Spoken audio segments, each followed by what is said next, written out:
Welcome to Study Loop. So we have a water balloon being thrown vertically downwards at a speed of 6 meters per second. So this is the initial velocity. We want to find what is the speed after falling for 2 seconds. We use the kinematic equation V equals to U plus AT.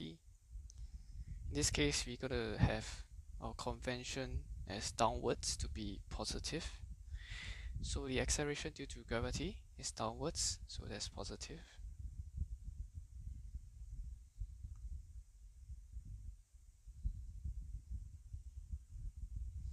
Total time taken is 2 seconds.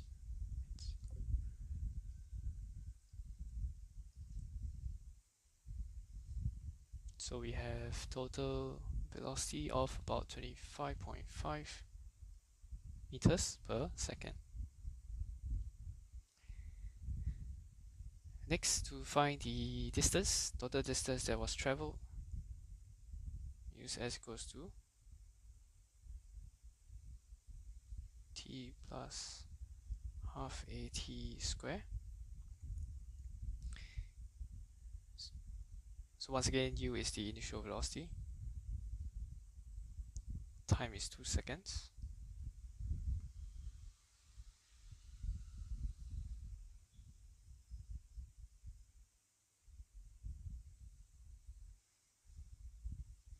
And we can evaluate this expression to give us 31.6 meters.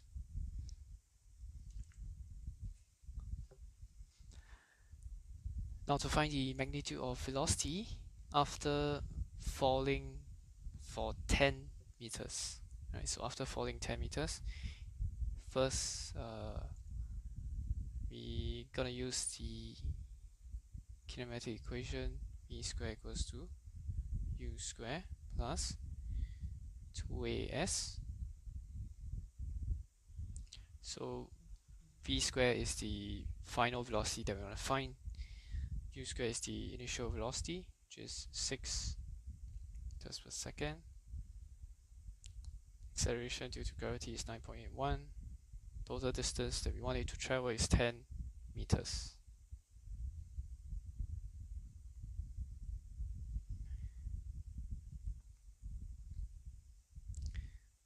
And so our V, we just have to square root this expression,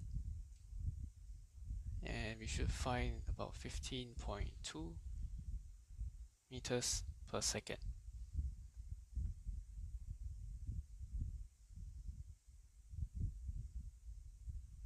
Now to sketch the graph.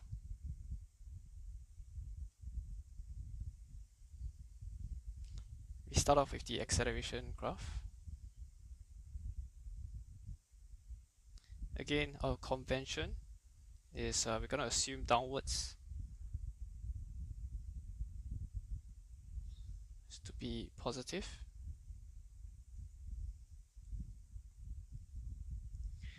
So the acceleration due to gravity will be positive, and it is the only acceleration that is occurring due to, on the balloon. Right, so it's a constant acceleration due to gravity at 9.1. Next, we have the velocity curve. So for the velocity, we are given that it starts off at 6, right? 6 meters per second.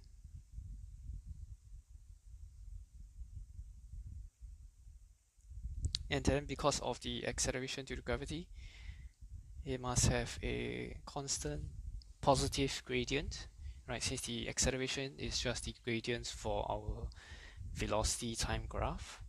So we have a positive gradient upwards of 9.81, starting from the initial velocity of 6.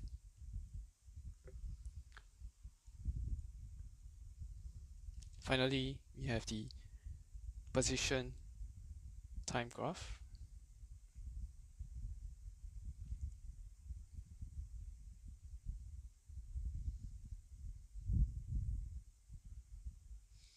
So the position, we're gonna assume the origin is the point when it starts, when it is released.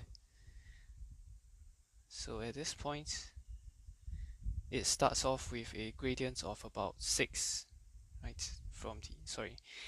It starts off with a gradient of about 6, since the velocity is simply the gradient of our position. So it doesn't start off like a normal quadratic curve that starts off with gradient of 0, right? This is wrong. It must start off with some finite gradient of about 6. And then the gradient increases because our velocity increases.